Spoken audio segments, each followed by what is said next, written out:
Hi. We want to take you inside Todd McClellan and what he's really thinking right now. And that was a disgraceful performance, in my opinion. We threw that game. We gave it away by doing that. We gave them the friggin' game. In my opinion, that sucked. What's that? Playoffs? Don't talk about playoffs. You kidding me? Playoffs? I just hope we can win a game. We've come to that, folks. We just hope we win a game. And particularly at home. How in the hell have we fallen from the good graces of being 1-1 away from going to the second round, and because we blew Game 7 like we did last year, let's blow it all up? And speaking of blowing, we're going to talk about tonight's game on this edition of Pucknology After Dark with yours truly, Eric, Puckguy14, Chris JWS, and my partner in crime at Sharks Games, J Alexander46. AJ Strong is either en route to his paying gig or gone already. So the Sharks lose 4-2. It's their 8th consecutive home loss. They go 0 for February, which leads me to believe, why did we get rid of the tennis tournament? I mean, we played fewer games and had 0 wins. It made it more sense and more understandable. But now, Kate, they fuck. That's my line. Gentry, your thoughts? Tonight's game was a little bit like a really bad recurring dream. It was like an inception because it started off the same way as that Detroit game, and then you started to see similar things happening, and you're like, no. It's like we can't repeat the same thing twice. We just can't. We should have a pretty decent effort after that abysmal start, and especially be more motivated after the what I call the abysmal Stadium Series debacle. And what happened? It was like a bad sequel, and the same shit happened again. And you're just kind of looking to the sky saying, like, we are looking to the hockey gods and asking, what did we do? What did we do? Are you there, God? It's me. Yeah, we don't know what we did. We don't know why we deserved all this, but we have, and that's where we go on from there. Chris, good evening, if you can even say good right now. Your thoughts, but stop me if you've heard this one before. The Sharks blow another lead with a weak third period. I tweeted out a stat about 10 minutes into the third period. They were out in terms of shot attempts. They were out attempted 15-3 in the first 10 minutes. That's not even shots that made it on net. Attempts, pucks directed somewhere in the vicinity of the net. 3 in 10 minutes against 15 for the Senators. To me, that just summarized that start of the third, where they just tortoise-shelled and let the Senators run roughshod over them. And this is a recurring theme. This seems to be happening over and over and over and over again. Why, I don't know.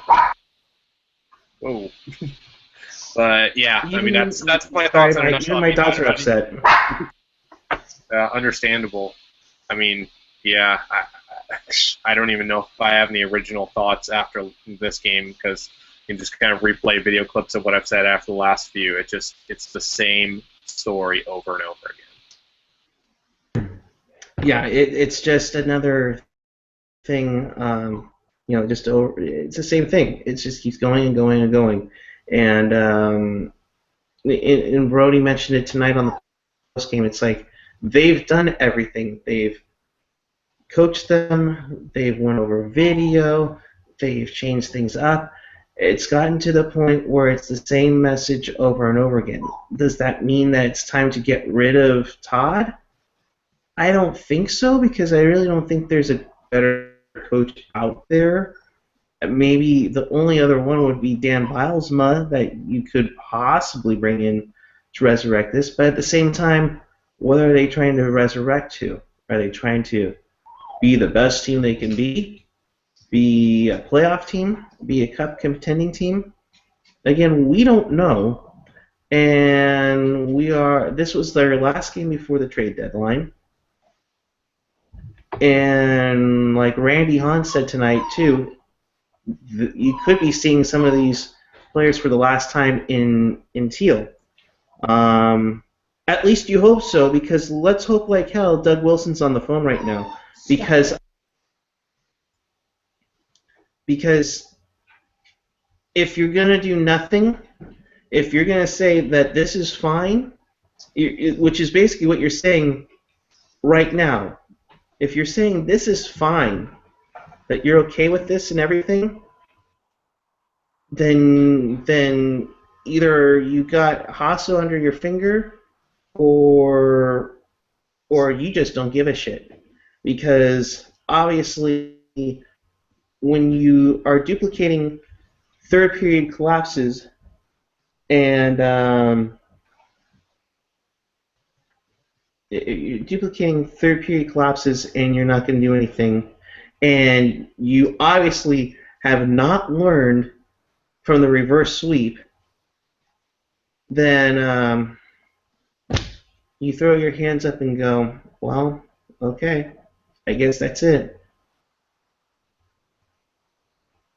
For those joining us, thank you. We're as upset as you are. We've kind of run out of reasons. We'd like to hear your comments. So use the hashtag Pucknology after dark, or you could tweet any of us, Chris at ChrisJWS, at JAlexander46, at PuckGuy14. Any of those will get to us. We will make sure we read some on the air. So I do have a few thoughts actually on this game that are ones I've said in the past but not recently. To me, this is all a symptom of the bigger issue that we've seen all along, this whole damn season, going back to the off season.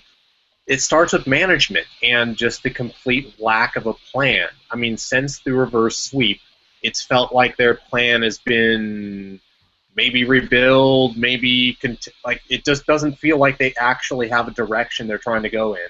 I was talking with John Wolf on Twitter today, and he's kind of saying, kind of agreeing with me, but he's saying like their plan is to rebuild, contend, and save money all at once, which to me is like you're trying to run east and west simultaneously. I said this months ago. Pick a damn direction and go there. And I think this trade deadline is going to be a big spot for that. This is the time, if you are rebuilding, which they should, it's time, they need to do more, they need to clean it deeper than just a few superficial changes in the off season. If you're really going to rebuild, it's time to deal some of the older players.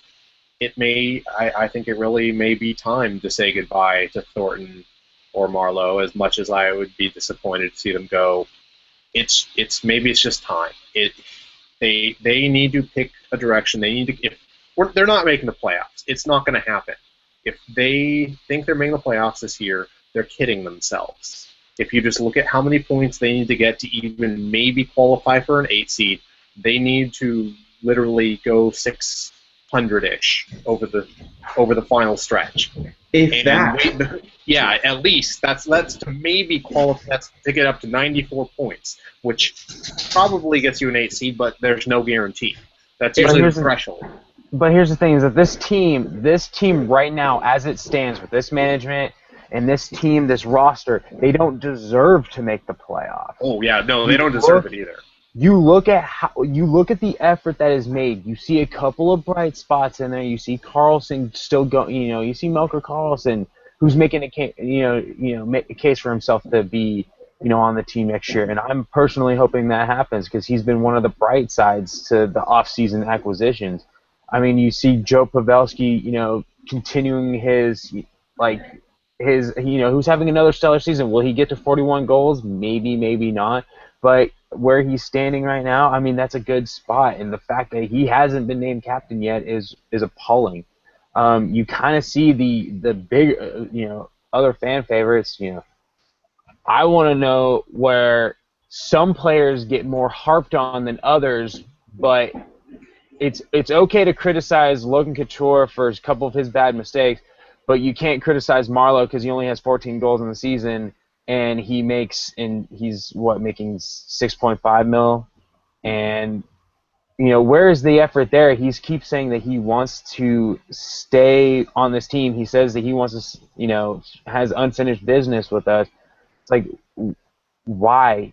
You would benefit us by allowing us to trade you because obviously you don't want to be here. And same thing with Thornton. Everybody's just kind of going through the motions, and when you go through the motions, you don't deserve to be in the playoffs. If you're lucky, like we were in 08 and 09 when we just lumped ourselves into the President's Trophy and then lumped ourselves into round one, look what happened. You had a team that was hungry to win, and then you had a team that was just like, oh, we're going to win because we're the better team on paper. Well, you could be the better team on paper, but the other thing too is I think they're almost kind of looking at what the LA Kings have done in the past in their 2 runs, where they've kind of just we got enough just to get in, and we're confident and we have a good team chemistry, and we just go and we are again. But they don't. Here's the problem. Right, they don't because they don't even have the in there right now.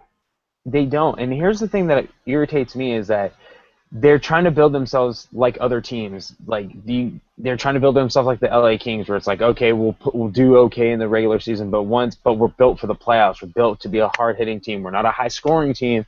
But then again, in the playoffs, it's not about how much you score. It's about the physical game and great goaltending and great defense. LA is built for that. And as much as we hate LA for everything and their fan base and how they build themselves, you gotta give them a round of applause for how they built that, for how they built their roster. They built it with chemistry. They built it with role players knowing what they needed to do. They have a clear direction, and they go with it. It seems like the San Jose Sharks are playing Oregon Trail, and they're going at a steady pace where everybody else is going for grueling, and the San Jose Sharks are going to get dysentery and die before they even reach Oregon. Yeah, the Kings, though, also, let's not forget, they are much more talented than the Sharks, top to bottom. I remember in 2012, it was like the sleeping giant finally awoke, because I thought they had really great talent years before that, but they were kind of raw, they were young, they were very deep, though, and now, I mean, you look at their defense core, even with Voinov out, they're still pretty damn deep. They added a guy there. Their forwards are deep. Their fourth line gives our first line trouble when we play them. Top to bottom, that's just a super deep roster. They have all kinds of role players, all kinds of stars. They have everything, and the Sharks just don't. They don't have that talent. And you make a great point there, Chris. I think even Sutter was saying that around the time right before the Stadium Series game, that they have 4 lines that they haven't built to play 4 lines for the entire game. It's not where you're going to have John Scott for 4 to 6 minutes a night, and that's it, and you put the burden on Marlowe in the top 6 in company. There's just all kinds of problems with it, in we don't see it. You don't bring in John Scott to be there for 10 minutes a game, or whatnot. I mean, it's just ridiculous how this team was built, and at the same time, you wonder why nobody did anything beforehand. I mean, to go through what they've done is ridiculous.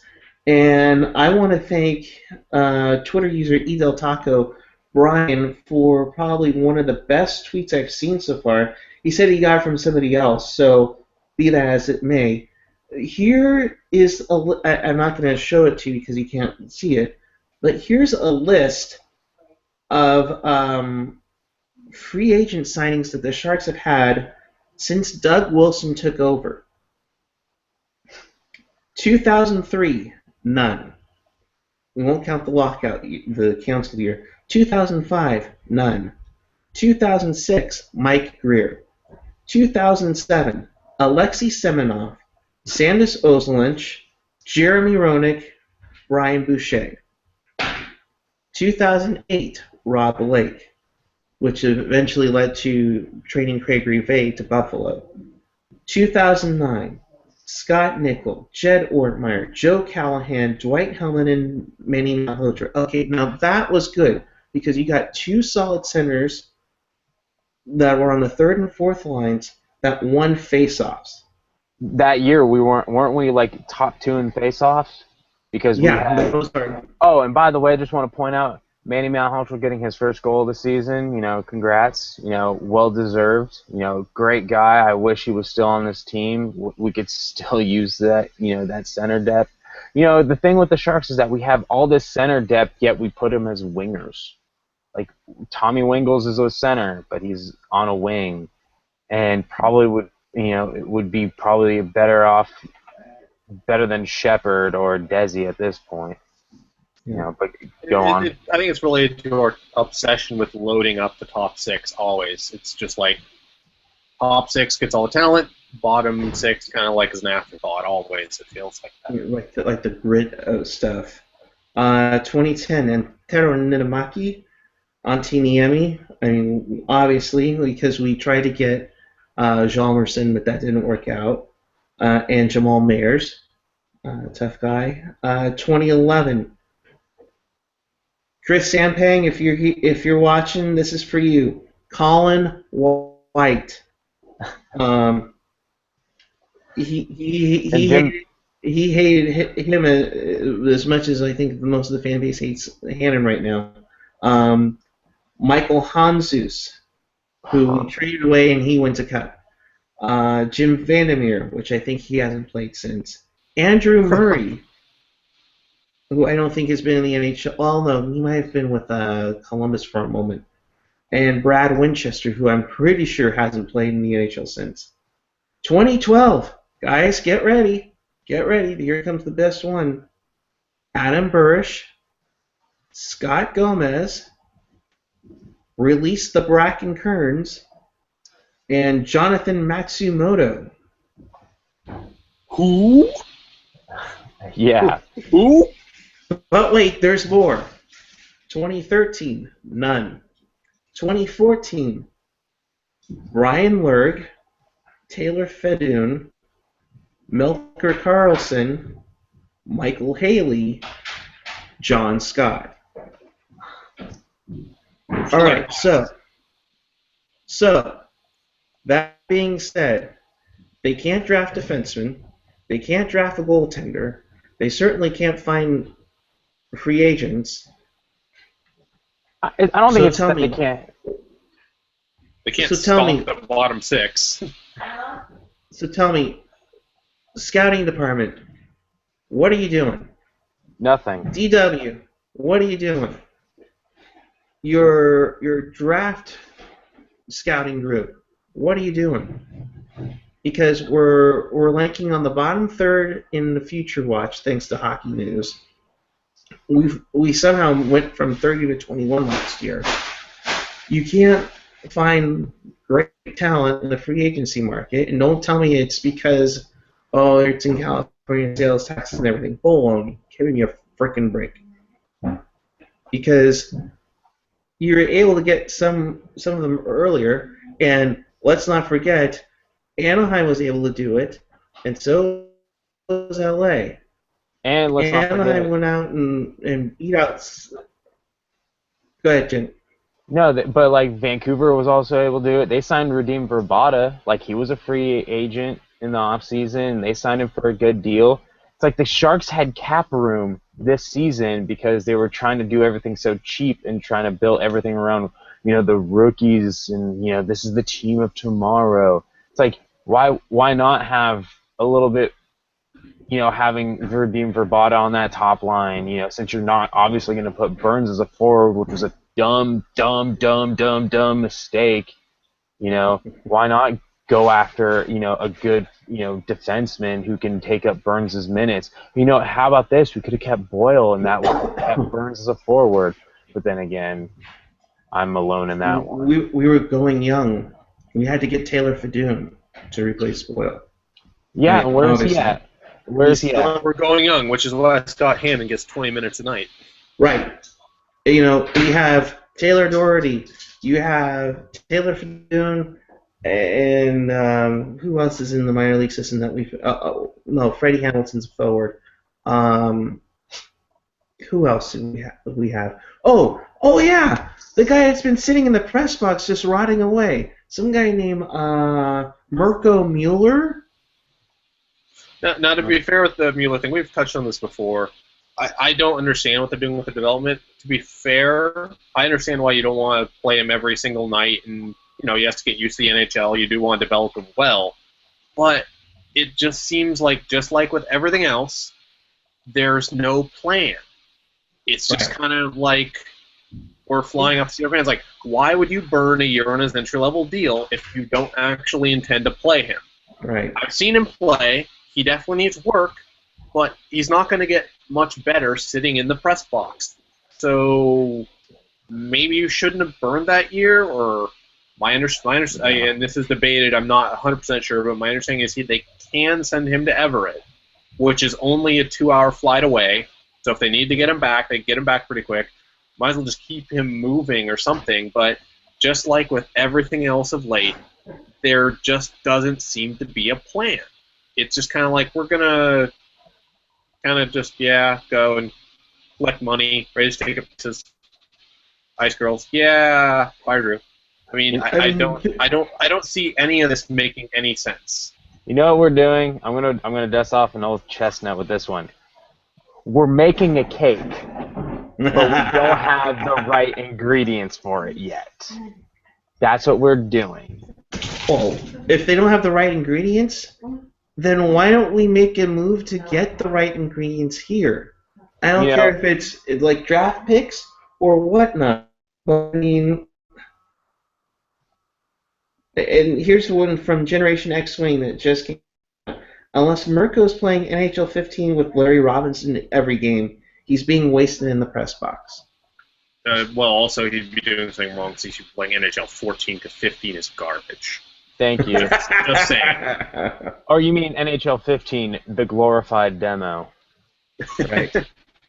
Which they actually have the audacity to charge $60 for that. I guess the Sharks learned from that idea. We'll take the EA method, where we give them a half-baked game, but then we charge $60 for it. Okay, so here you go, guys. Here's a question for you. Better value, NHL 15 or tickets to the next Sharks game on Monday? Go.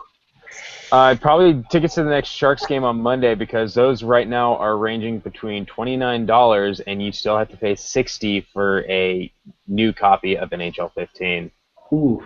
But you get to see a predictable collapse after they take a lead, Imagine they take a 1-0. I'm predicting they take a 1-0 lead, and then they lose 3-1 when they get outshot by like 2-1 margin in the second and third periods. That's my prediction for Monday. Are you kidding me? They won't even get a goal. Have you seen how well Montreal's been playing? They have been. Well, obviously they beat. Have you seen how well the Sharks can play for like 15 minutes a game when they seem like they give a shit for a few minutes?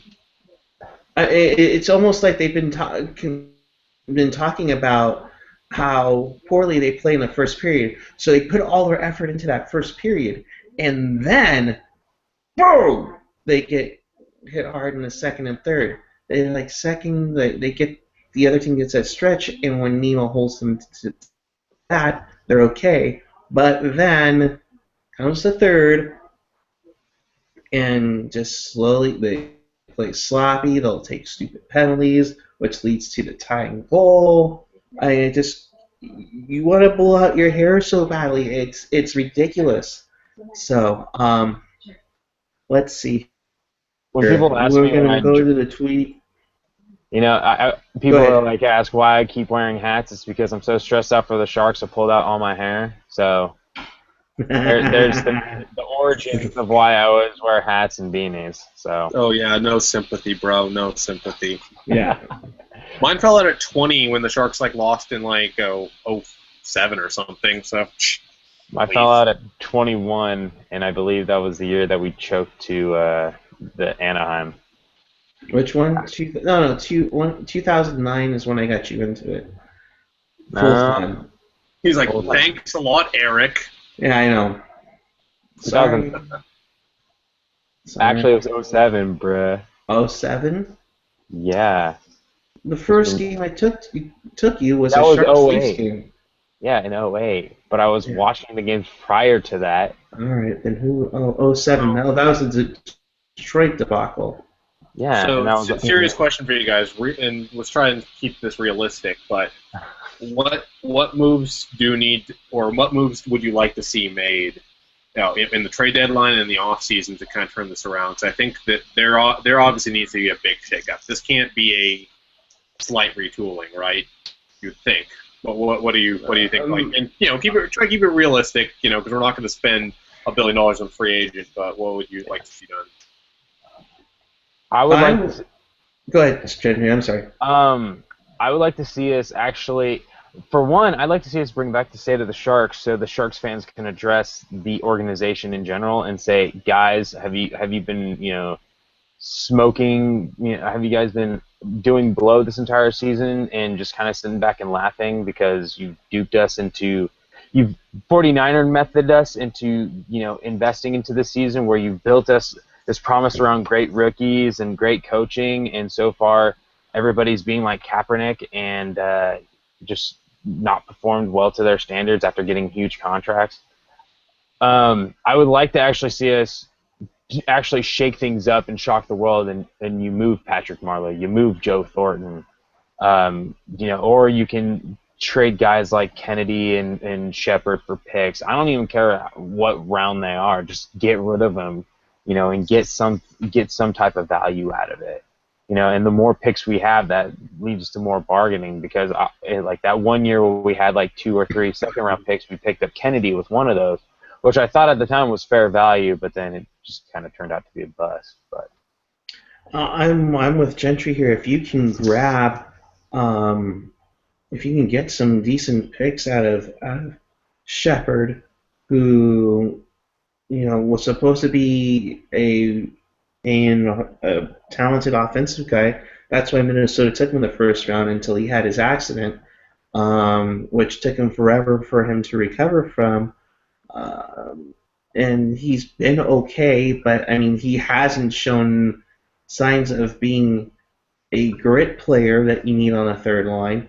He's been struggling in the face-off circle. He hasn't been producing any offense. I mean, you do that, you know, you can't do anything. You can't do anything with that. But I think at this point, unless Haas is just going to sit back in Germany and just chill, the first thing's got to go. And I hate to do it because he's been with the organization forever, but it's time to do it. The first thing that's got to happen is remove Doug Wilson if he doesn't do any moves. If he sits through Monday and just says, "No, we're good," I mean, that's a major flag up in the air. I mean, you're saying you're good, and you're just gonna sit around while you watch your fan base ignore you as the Warriors are surging. You have baseball around the corner, which one of my good friends, Kate, Hockey Darling on Twitter, put on her Facebook, and I'm going to quote it. The Sharks have been so bad that I'm actually excited for baseball to start. Hell has frozen over. I mean, that's pretty bad. Baseball still has over a month before the season starts, and everybody's begging for baseball to start. Baseball. yeah. I mean, what else? I mean, if you now you got to get to the point where if you can't sign Nemo by tomorrow, time to trade him. Although who knows what value you'll get out of him because of how he's played. Okay, so there's the problem there. I feel like you need to find a GM who's just as dumb as Doug Wilson is right now and be like, hey, look, here's Nemo. He has a cup ring. You want him, don't you? Yeah, look at But that. but the Maple Leafs already have a goalie. Oh, sorry. Oh, apparently we're in the need. Supposedly in the need of a 25-year-old goaltender that can start. Well, no, and so is everybody else. So is everybody else. It's like the guy says, yeah, I want a hot wife. It's like, yeah, you and everyone else. Right. Very, very, very astute there. It's kind of like you want the female with good looks who cooks and cleans. So, yeah, let's come back to reality. I mean, we like a 20. Like, we all want things, but It doesn't necessarily mean it's going to happen. Sorry. Go ahead. I'm sorry. To kind of answer my own question here, I think no matter what happens at the trade deadline, there may not be that much that happens. I have a feeling we maybe move one or two small pieces for picks or something. It depends entirely on if we can get the right guys to waive their no trades. And honestly, I don't hold it against any of them if they don't, because that is their prerogative. That is their prerogative. And as far as this offseason goes, though, if it doesn't happen at the trade deadline, there has to be a big shakeup move of some sort, just to kind of send a message to everyone that this management's not complacent. Whether it's trading a big name, whether it's firing the coach, firing Doug Wilson, something has to give. Like, there can't be a bunch of ho-hum small moves.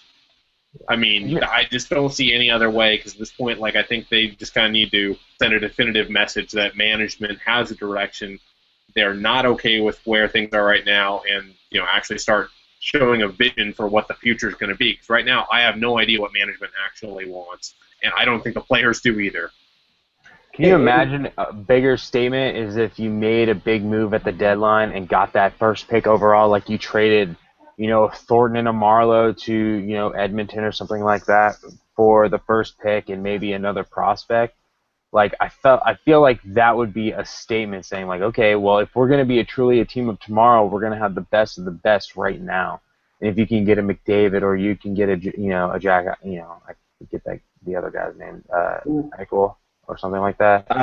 Jack Eichel, yeah. If you can get one of those guys, then you can kind of feel a little bit more comfortable. It's like, oh, we are a team of tomorrow, but look at what we potentially have. We have Connor McDavid, the next great one. Or he could be, or he could go all Eric Lindros on us and not want to wear the Sharks jersey when he gets up to the podium. But you never know. Well, and they need to apologize to the fans on Fan Appreciation Night for this embarrassment of a season, because this hasn't just been bad. This has been brutal, especially this last month. It's just embarrassing. Like, I know it's bad when there's friends I watch it with all the time, and half of them are like, do we have to? Like, it's just hasn't even been fun. It's been just torment. And then they also have the gall to say that, oh, we're going to raise ticket prices next season. Come on. Like I said, they should apologize to the fans and say, you know what, next season we're freezing prices because this is unacceptable. That might actually be a way to actually say you're sorry, at least a little bit. But do something.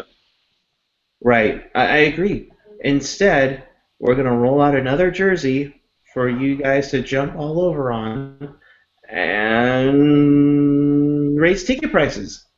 And the nosebleeds for season tickets are $28. But let's also remember, those who have a Shark Pack like me and Gentry do, there's another little tier of sorts for season ticket prices. And then we have one for the individual ticket holders. which some people have mentioned on Twitter tonight too. Why bother go through the headache of all that if you can get them for $12 on StubHub? Yeah. Because I feel like we're going to the wayside as, like, I don't think we'll be as bad as attendance value as, let's say, Florida or, but it gets to the point where you start to look around at the tank and you start to see, like, we aren't selling out as many games. We're not, like, not that long ago, we barely were able to get 16, like, near 17,000.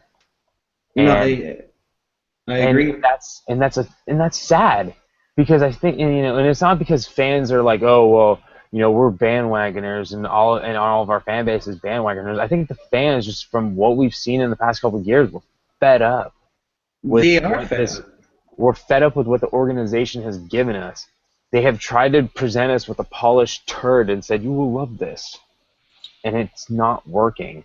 Or they try to do the EA method where it's like, we're going to make the same thing over and over again, but polish it and make it with prettier graphics, but still charge you full price for it.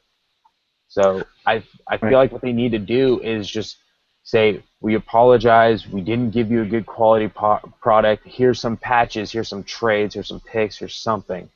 Because here's some real moves. Yes. And I'm reading through the Sharks mentions here. I think you all follow Denise at DEN_NICE89. No, seriously, I love her. San Jose Sharks, you're pissing me off so much. I'm counting down for baseball season. Seriously. And why, Sharks? Why? I don't know who that is, but and then just it's at San Jose Sharks. For fuck's sake, come on, Sharks. What the fuck? Are you serious? They're getting blown up in their mentions right now. It's not to Jed York levels, but it's pretty amazing. It should be getting The close to fans Jed are York pissed. level. The fans are pissed because, let's put it this way, do we all agree that none of this crap would happen if we had won Game 7? No, we would have. We I wouldn't don't have blown up the team. We would have. I still think that we would have kept Burns as forward. We would have kept Boyle. We would have kept a lot of the majority of the same roster, because we were closer to beating the Kings than most of the other teams were in the later rounds. So the fact that we overreacted and we were just like, went insane and just like, get rid of everybody, and started acting like they acted like the ship was going down and it wasn't even time for takeoff yet. It was pretty much cabin fever, and everybody was, feeling the same effects of the placebo, or I don't know. Well, and to me, again, it wasn't even like the change in direction was the problem as much as they changed from, okay, we're all in the win, to we're rebuilding, we're trying, they went from having some kind of at least a definitive vision for the whole org, and they went to their who knows what the hell they're trying to do now.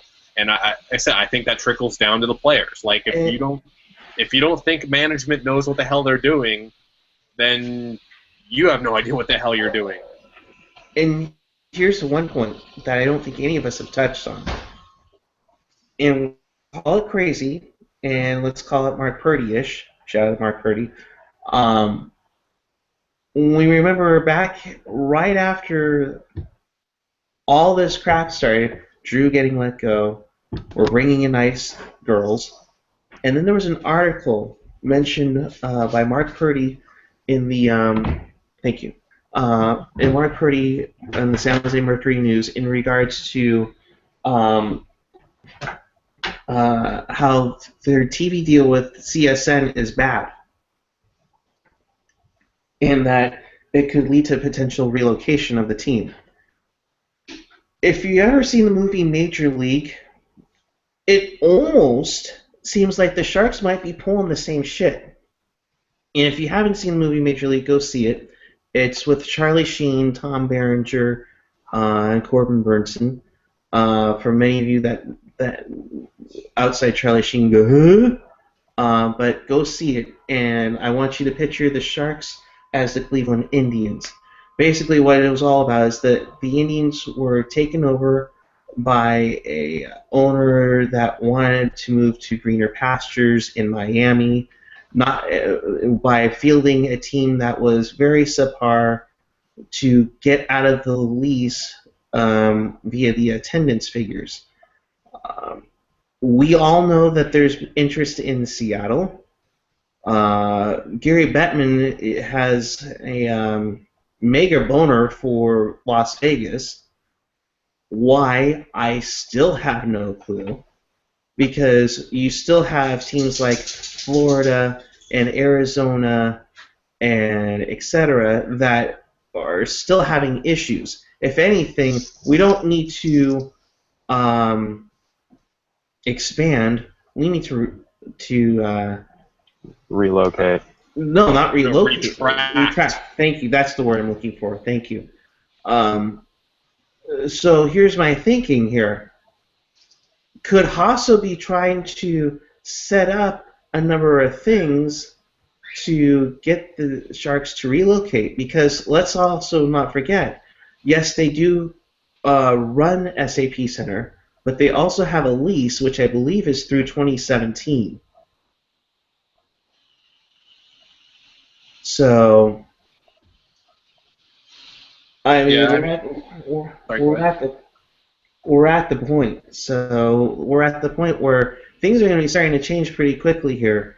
I mean, do you think there's a possibility that the league would change? I sorry, go ahead. No, go ahead. I think the relocation stuff is just a threat to try and get out of their current TV deal and get a new one in. I don't see any reason why. Okay, if you're Gary Bettman, you're looking at it like if you want to get a team in Seattle, you either you want it to be an expansion team because more teams, hopefully more revenue. Although I think it's a bad idea to expand it even more. Or you're moving one of the teams that is bleeding cash, like the Florida Panthers. There, it doesn't make any sense, because this team is not all that profitable, but they're a hell of a lot closer to breaking even than a lot of teams in the league are. That just off my top of my head, I know Dallas is bleeding money. I know even the Preds, I've heard, don't make much money, although it will probably help them to go into playoffs or even multiple rounds this year. I think they're similar to the Sharks. I think that they need to make the playoffs and go somewhere to actually make money. But the Preds, I'm trying to think of who else. I think Tampa Bay has revenue issues. Phoenix has revenue issues. I mean, there's just a long list of teams that aren't even close to breaking even like the Sharks are, at least in that ballpark. So I have a feeling it's more a threat to just try and get leverage for a new TV deal. So I don't think they're going to be that much better off money-wise in Seattle, especially with all the costs of relocation and getting an arena and all that. That's my 2 cents. Yeah. With that being said, we will take it to the tweets and look at some of the stuff you have tweeted to us, either the hashtag Pucknology After Dark or our Twitter handles. What are you guys laughing at? I was looking at some of the ones. A lot of people were like, totally agree. And then, who was it? I think it was our fan of the show, Chester Chivo. He loved the Oregon Trail reference. So shout out to all those, who had to deal with that in the early 90s. Right.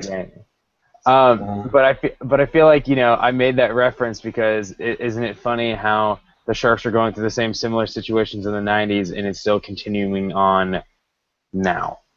You've had all those years of the same crap, the same whatever bad luck that we've inherited in our franchise. It has continued for 25 seasons, and we just can't seem to get rid of it. Whether it's bad ownership, whether it's bad coaching, whether it was piss poor, draft decisions. Who knows? But we just can't seem to escape it.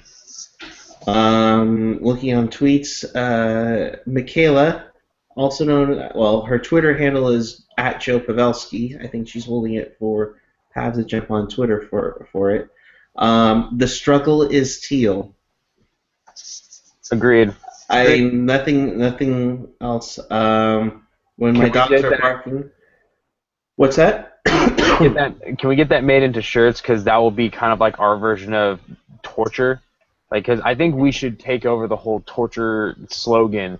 Because at least when the Giants win things more recently, whereas the Sharks have just been kind of like, it's been truly torture because we don't even know this season if we're going to make the playoffs. And when we make the playoffs, we don't know if we're going to choke or we don't know how we're going to blow it. And that's torture enough. So this team seems to be in a 50 Shades of teal. Right. Generation X-Wing, who commented on maybe we replace McClellan because the same message is being sent and not being received. I had said Bilesma might be a replacement. He went, Bilesma? Guy couldn't coach Girl Scouts to sell out of cookies in front door of a medical marijuana shop. Still has a cup. Oh boy, he still has a cup, and we all know how Doug Wilson loves getting people who want a cup. But here's the thing with Bilesma. Here's the thing with Bilesma.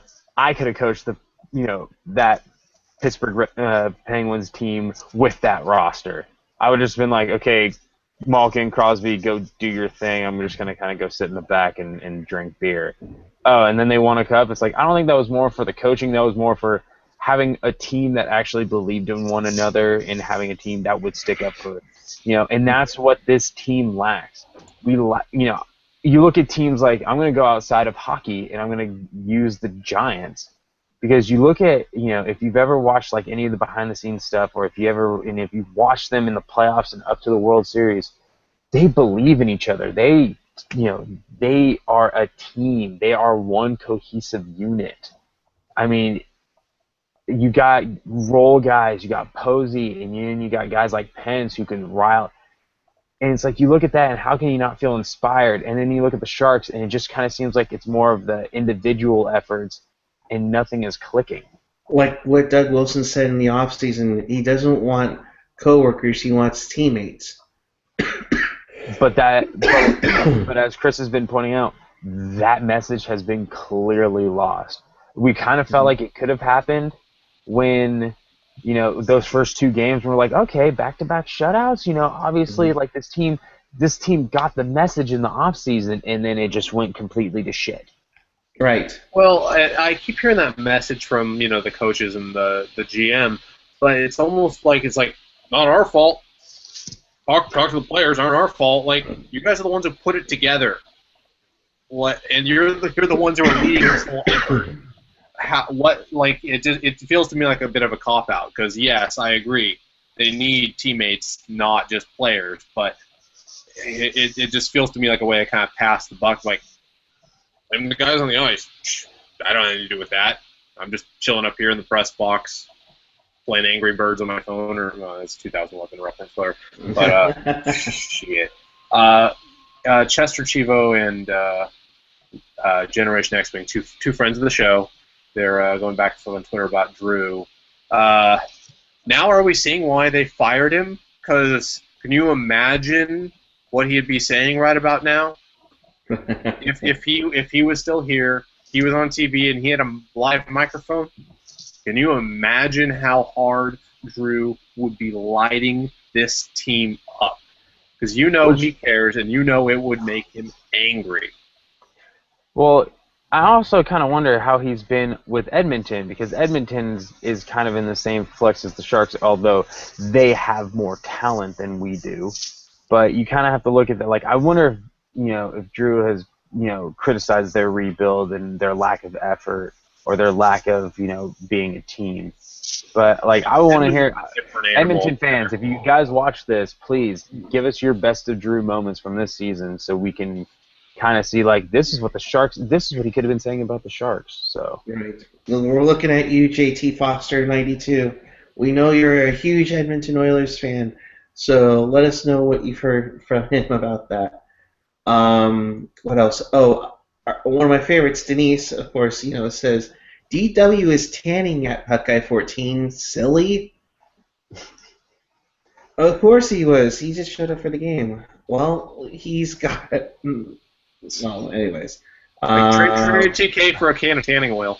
right. I think that could Uh, happen. Or King maybe Shark. Oh, sorry. Go ahead, Shintry. I feel like what he's been doing is that nobody wants to trade with him because the teams have been asking for the location to the Fountain of Youth that Doug Wilson has been hoarding, and he's like, no. And so everyone's like, nah, we're not going to trade with you. He's like, damn it, and he's just been kind of selfish with that location. So Oh, yeah. No kidding. Called a Uh, tanning bed. King Shark 49. toasted. 3 deals for the Sharks. 1, move Niemi to a playoff contender with Kennedy to an Eastern Conference team. 2, Hannon. 3, Shepard, or both get moved. The Sharks need to change philosophically in the offseason. I also think as well on that they need to have a mental focus. If they can't finish third periods, which we've seen over the last few years, maybe you start looking at their conditioning, at how they're being conditioned. If they need to do more Herbies, make them do more Herbies. I don't know. Generation X Wing again. Wait, better value is NHL 15 because Sharks have a better chance at winning the Cup, and GameStop will buy it back. True. It is true. So true, so true. It's that old joke. What does a Sharks fan do after his team wins the cup? What's that? Turns Turns the controller. Yep. That's the only time I see them win. Yeah. Yeah. Hey, on my franchise, we've won it like 12 times, okay, in a row. You Right? know what? Same here. Like we've won the President's Trophy and we've gone 12-2 in the playoffs. So what's up? Mm-hmm. But then again, I also traded everybody and got younger prospects and better goaltending. I think I traded Auntie Niemi and Joe Thornton for Tuukka Rask and Torrey Krug. Yeah, that would totally happen. AJ has tweeted in a few minutes ago. Thanks, AJ. Hope you're having a good time at the second gig or the paying gig tonight. Is Puck Guy 14 seriously bringing up Major League again? Yes, I was, because we kind of have to start getting a little worried about this thing here, because maybe part of the reason why they brought up the season tickets up early, literally at the same time that they bring up the Las Vegas deposits. Just saying. Okay, so I got a response from my if Drew has been calling out the Oilers, and I got a response from Generation X Wing. He says Drew, he's been fantastic in Edmonton. He's been blasting Ryan Nugent Hopkins, Hall, Everly. He doesn't work for the team. He can say what he wants. Then he quotes one of his things: "There's just a lack of effort that you can't have at this level. These guys just refuse to compete." And you just look at that, and it's like that is something Drew would say, and you kind of think like, man, what would he say if he was still with the Sharks or still working with us? And that is a good point, because he's technically employed by Sportsnet, not the Oilers themselves. He's just, I guess you could say, been assigned to Edmonton. And unlike where the Sharks were the ones that actually have him on contract. So with that being said, with Florida winning, the Sharks actually dropped another spot in the standings. They're 17th. They're now 19th overall. So they have a 2.5% chance at winning the draft lottery. And thank you to Kevin Kurz for having the NHL Lottery Simulator.com. I guess he found this, or he actually created it. I don't know. I ran the simulator 48 times, and that's when the Sharks finally won first overall.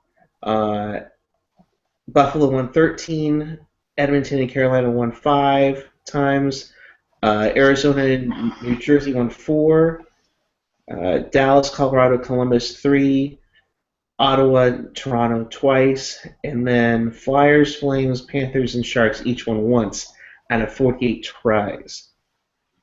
So if you're hoping for the quote-unquote hashtag suck for McDavid, wishful thinking right now. Well, No. they're on a good trajectory, though. They're getting hot in the losing. They're definitely hot. And can we say, since it's not the sucking for McDavid, it's tank for McDavid, since we're at the Shark Tank and Sharks swim in tanks. But We Or can't. hashtag race to the bottom. yeah. Well, oh my God. I yeah. mean, at this point, honestly, that's the best thing we have going for us. I think we have a better chance of landing McDavid than making the playoffs at this point. And that's not saying much. It's a toss-up, to be honest. It's we'll probably, it would be funny. We'd get the #1 pick overall, and then we'd trade it. We would give it to Toronto for Phil Kessel. No, we'll trade it we'll trade it for the 2015 version of Pat Falloon, and we'll pass on Scott Niedermayer, who goes to the next pick afterwards. Which, believe it or not, folks, actually happened. And then we passed on him in free agency after the lockout too. So. And Sharks' favorite, defenseman, Chris Pronger. So. Oh, sorry. okay, guys. This is really depressing. Right. So while this is what you've done to us, Sharks. Yes. Yeah, this is rock bottom right now, guys. This is rock bottom. Right, because Gentry, as we know, if there's one thing that happens in the offseason that we look forward to, that's Shark-wise, it's the Sharks equipment sale. Which means if the Sharks don't make the playoffs, it comes a lot faster. So start saving your money, folks, now. In the meantime of that, we have 19 games left. Randy said they would project about 96 points for them to do that, to get in, which would mean the Sharks would have to finish 14-5. And let's hope that the first of the 14 wins will come on Monday night against one of the East's best teams, the Montreal Canadiens. Doubt it. Sorry, I'm going to be starting. And we will be on after that game talking trade deadline and the game. Hopefully there will be a big trade to talk about. Hopefully. I'm guessing there will probably be another collapse to talk about as well. We shall see, but we will be on that night. We will be on that behind. That's when you'll catch us again on Monday night. The game time is at 7 p.m. It is a special 7 p.m. start. I don't know why, because it's not Hockey Night in Canada, and it's not Scotiabank Wednesday Night Hockey up in Canada. By the way, to our friends in the Great White North, if there's a way you could send some Tim Hortons donuts over to California, by all means, please let it happen. So, with that, quick wrap-up from each of you. Chris, go first. So I only have one thing worth mentioning, and this is kind of just an afterthought, but there were a handful of people tweeting earlier about John Scott getting traded to Boston, which I promptly laughed at because, well, yeah, Boston's not that dumb. They wouldn't trade for John Scott. And, of course, no Incredible was tweeting about it, so I'm guessing it was a joke or a hoax or whatever, but just the thought, someone said a second-round pick, and, man, that just... If you're going to lie, come up with something a little more believable than that, okay? If they said Boston trades a dead cat to San Jose for John Scott, I might actually think about it before I reject that one, but second-round pick. It was more believable than the one I saw on Facebook where it said the Sharks had traded Brett Burns, Logan Couture, and a second-rounder for Henrik Lundqvist, and I was like, and everybody was like, is this real? I was like, no. I honestly would believe that more than Boston giving up a second-round pick for John Scott. I'm sorry, they can find any random goon off the street, no problem. I'm sure Jody Shelley could come out of retirement. Right. Or the one that we kind of saw earlier was, what was it? Marc-Andre Fleury and Christian Ehrhoff to the Sharks for Scott Hannon, Matt Irwin, and a pick. Yeah, like anyone would actually think that. Didn't Emmerich or someone get hooked on that?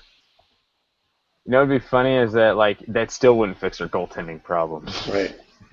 Yeah, they don't really have a goaltending problem, as we've mentioned before. It's defense is their main problem first. Yeah. But anyways, I'll toss it over to Gentry. You can any final thoughts? Gentry, your last thoughts. The Sharks. I don't know what it's gonna take. I don't know. Like, is it the lack of, is I don't know. Like, I have no thought on this because it's just like the Sharks just seem to be so drained. Like they don't want to be there. And it kind of and then like and the fans kind of feel that. So kind of like right now, I feel like we need a major shakeup, or otherwise this franchise is on its way down, and this will be the linchpin of it. You know, and we're not going to go down with a bang. We're going to go down with a whimper, and that's going to be a sad thing to to see. So, please, Sharks, single tier, do something. And in the final point, as we bring this to a close, how do you think LA feels that they pretty much destroyed the San Jose Sharks franchise? Meanwhile, they've won 2 Stanley Cups. You have to think about it because realistically, that's what the Kings have done. And as we wrap up tonight, why the hell would you give that good feeling to your biggest rival? Seriously, why would you? So with that, I will we'll wrap it up. Although AJ just said, "Give me 10 minutes." Too late. We're pretty much out of topics, AJ. I'm sorry, bud. With that being said, we will call it a night. For Chris JWS, for Gentry Alexander, for AJ Strong, who will be somewhere on in 10 minutes, I am HutGuy14. I have a no trade clause, so I'm not going anywhere. Sharks fans, you're stuck with me for eternity. Keep it real, keep it fresh, keep it real fresh. Doug Wilson, keep your phone on. Good night, everybody. Night, everyone. Be sure to subscribe below. Bye.